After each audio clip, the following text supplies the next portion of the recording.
Breaking news on developments on the fate of the joint coronavirus aid and government funding bill that will impact millions of Americans. Republicans this morning blocking Democrats' requests for $2,000 stimulus checks, while Democrats oppose Republicans' request to revisit foreign aid spending.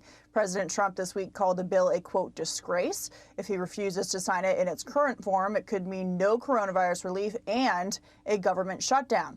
Democratic Congresswoman Debbie Dingell tore into the president earlier today.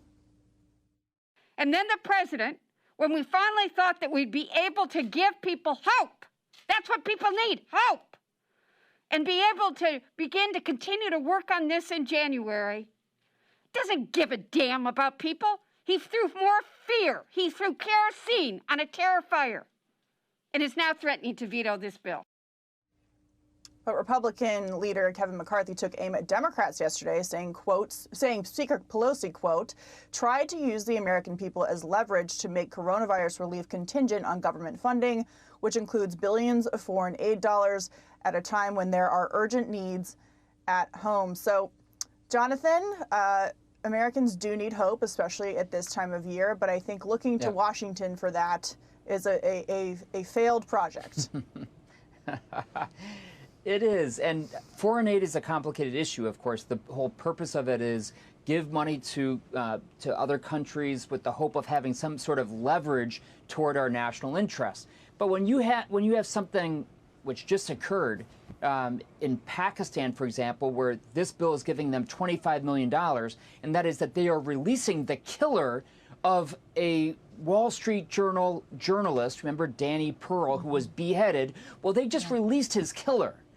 And we're giving them $25 million. And we say, and so I think people are understandably siding with President Trump on this and saying, hey, hold on. What's the purpose of giving away all of this taxpayer money when there's no leverage? Obviously, that's working.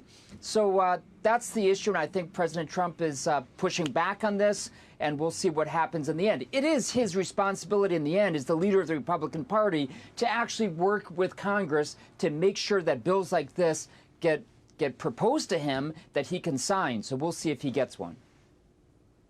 You know, President Trump said in 2018 that he wasn't going to sign another one of these massive spending bills that are, mashed together at the last minute that people don't have any time to read. And he also asked for standalone stimulus relief checks back in October for $1,200, and Nancy Pelosi rejected it because there was an election coming up.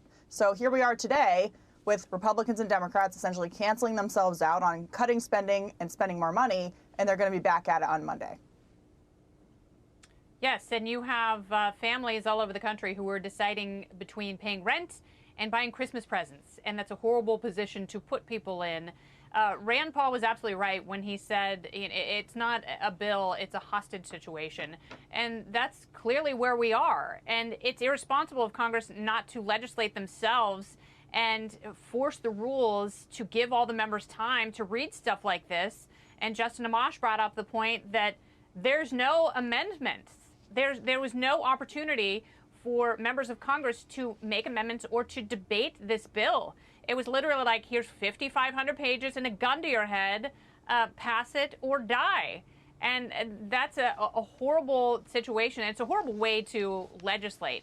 And there's plenty in there that you could cut and offset in order to deliver the $2,000 per person and $4,000 per couple that the president has proposed.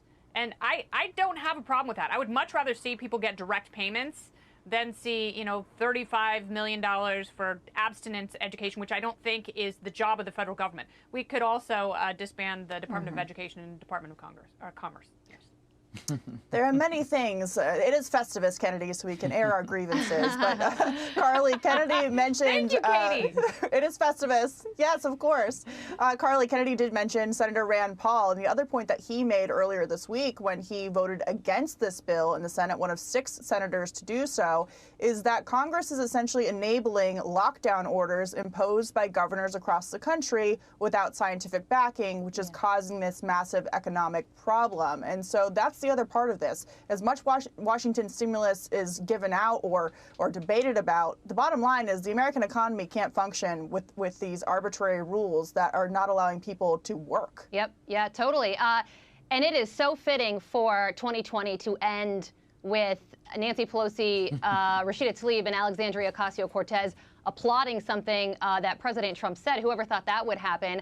But I echo the sentiments of all of those who wonder why President Trump would wait until after this bill with $600 checks included in it. Why would he wait until after it passed to post this video where he is firmly demanding $2,000 checks? And I wonder, this is total speculation, if he is looking towards 2024, and this is a political move. You know, Joe Biden has said that that this bill is a down payment for what's to come. He wants a third round of stimulus when he becomes president. So maybe President Trump is saying very publicly, listen, I firmly demanded more money for you when I was president.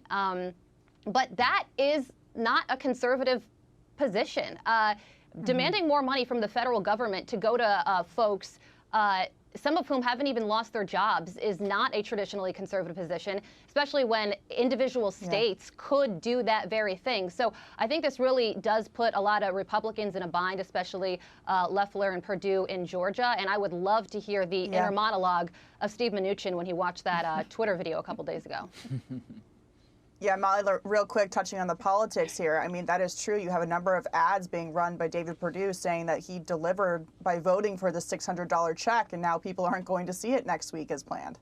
Yeah, I mean, it is tough in Georgia. There's so many eyes on Georgia. There's not a lot of time left for them to clearly explain a position or to react to everything that happens. There's still days to go in Georgia, just a few left. People are already casting their votes down there.